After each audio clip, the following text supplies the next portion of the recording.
on the Total Theater Tony Show. So excited to be talking to so many people about the theater and talking about the Tony Awards and the different categories. Our next guest on the phone, he is the chief theater critic as well as a theater blogger for AM New York, which actually has the highest circulation of any current newspaper in the New York area. He is also a member of the New York Drama Critics Circle, which means he's also a Tony voter. He's Matt Windman. He's on the phone with us. And how are you, Matt? How's your season been? Well, it's been very exhausting, especially towards last month when, there were basically 2 weeks of an opening every single night, really. The category that Matt Windman is going to be weighing in on is original score of a musical. It's a biggie, and we have some big musicals to talk about. Those include A Christmas Story, which has a score by Benj Pasek and Justin Paul, the score for Hands on a Hard Body by Trey Anastasio and Amanda Green, Kinky Boots, of course with songs by Cyndi Lauper, and Matilda the Musical by Tim Minchin. And so, Matt Windman, your thoughts on the score category? The score that deserves to win, hands down, I think, is Matilda.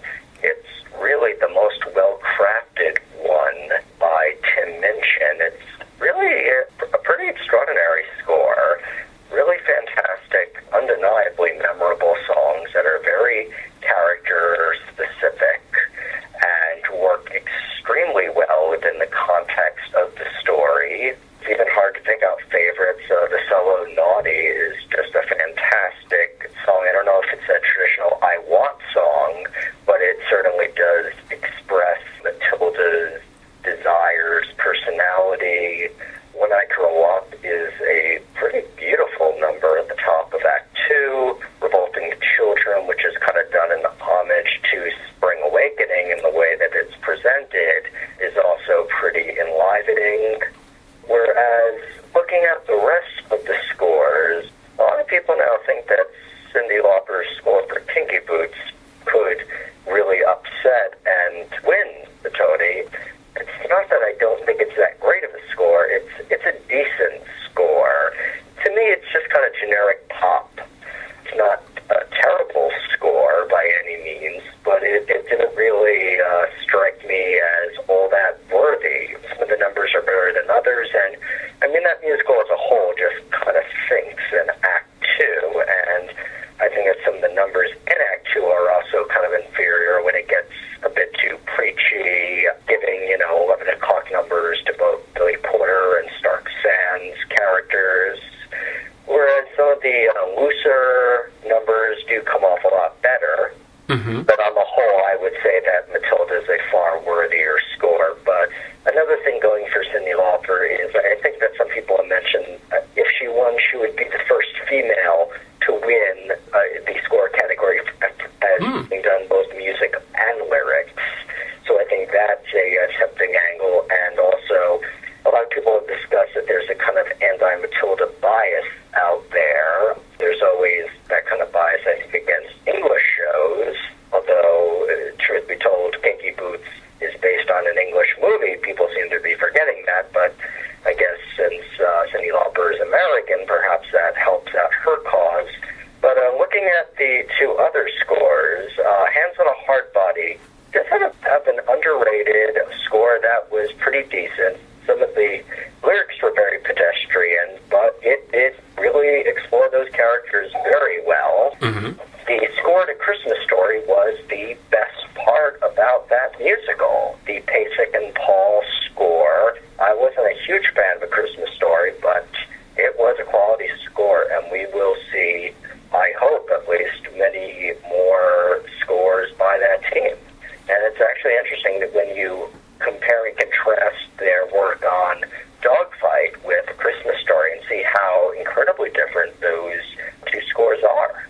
Matt Windman, I also want you to weigh in, please, on the Best Play category of the Tony Awards. Those plays are Richard Greenberg's The Assembled Parties, Lucky Guy from Nora Ephron, The Testament of Mary, Colm Toybin is the author on that, and Vanya and Sonia and Masha and Spike from Christopher Durang. Matt Windman, your thoughts? Well, I hope Vanya and Sonia and Masha and Spike will win. I very much hope that it will win. It's really been my favorite play of the year. In addition to being incredibly funny, it's a really wonderful character-specific play, obviously inspired by Chekhov, but really one of the finest works in years by Christopher Durang, which, and this might turn out to be really his first commercial success. You know, he's been at this for decades, and I guess that having a big blockbuster play has kind of eluded him.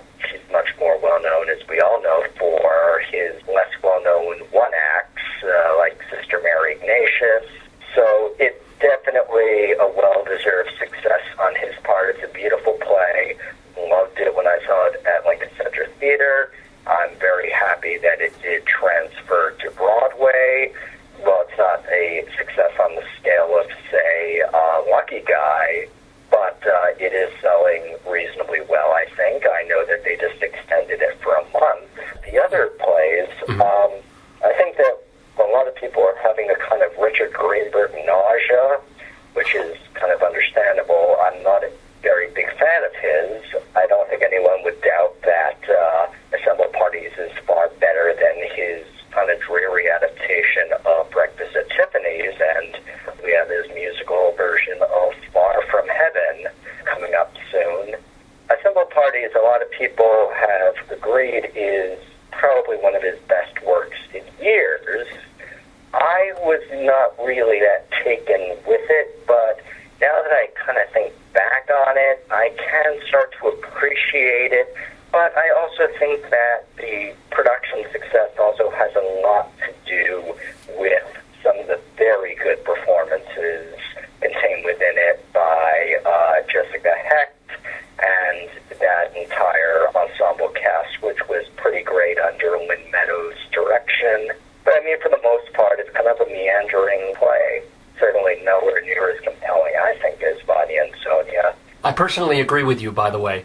I'm not an Assembled Parties fan at all, and I love Vanya and Sonia, and I'm hoping that the Tonys will feel the same way. What did you think of Lucky Guy?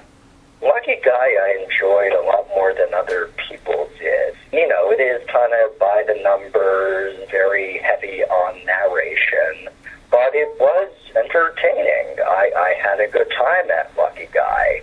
I mean, you can't help but wonder, would it have been different if its playwright hadn't lived to see the premiere? Probably, in some capacity.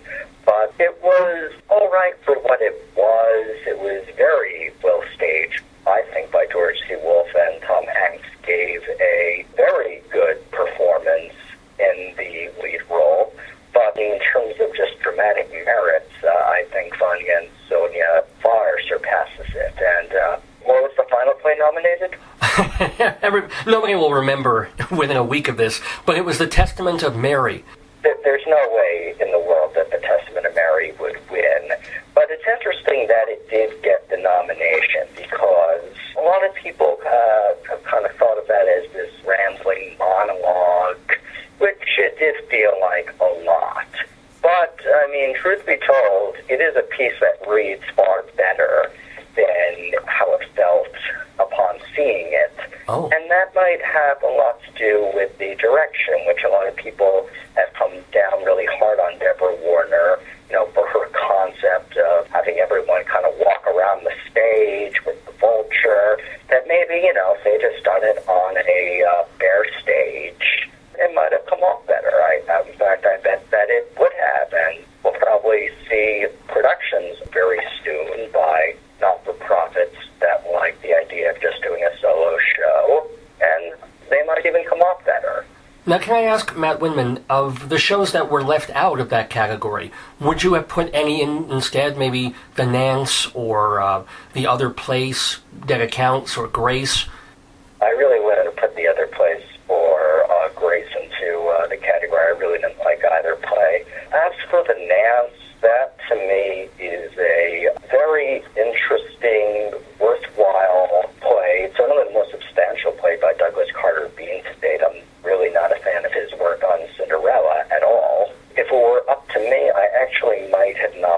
nominated the Nance over the Testament of Mary. Might have even nominated the Nance over the Assembled Parties, but I can see, how the Assembled Parties got its momentum. Sure. At the same time, I do think that the Nance does feel very heavy-handed, especially in Act 2, so I wouldn't necessarily say it's been done a huge injustice by having not been nominated. We're finishing our chat with Matt Windman, but very quickly, I would love to know, what was your very, very favorite show that thrilled you in the 2012-2013 season? Could be on Broadway or off. What was it? I'd have to say probably Bonnie and Sonia. Probably because I came into it without the high expectations that I went into, say, Edwin Drood, which is a musical that I love, or when I went back to Matilda, because I had seen it in London and I knew how good it was going to be. But Bonnie and Sonia, I really had no idea what I was in for. It could have just been crap. I was not a big fan of Christopher Durang's last play. I think it was like Terrorists and Why We Love Them at the Public Theater. Mm-hmm. He also did A Trip to Macau a few years ago, a musical I did not think that highly of.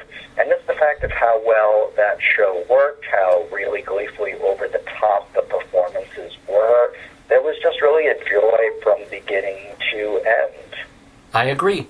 And it's great to be agreeing with and talking about theater with people like Matt Windman. Read his reviews, please, in AM New York. He's also got a blog at amnewyork.com. Matt Windman, thank you so much for taking part in The Tony Show.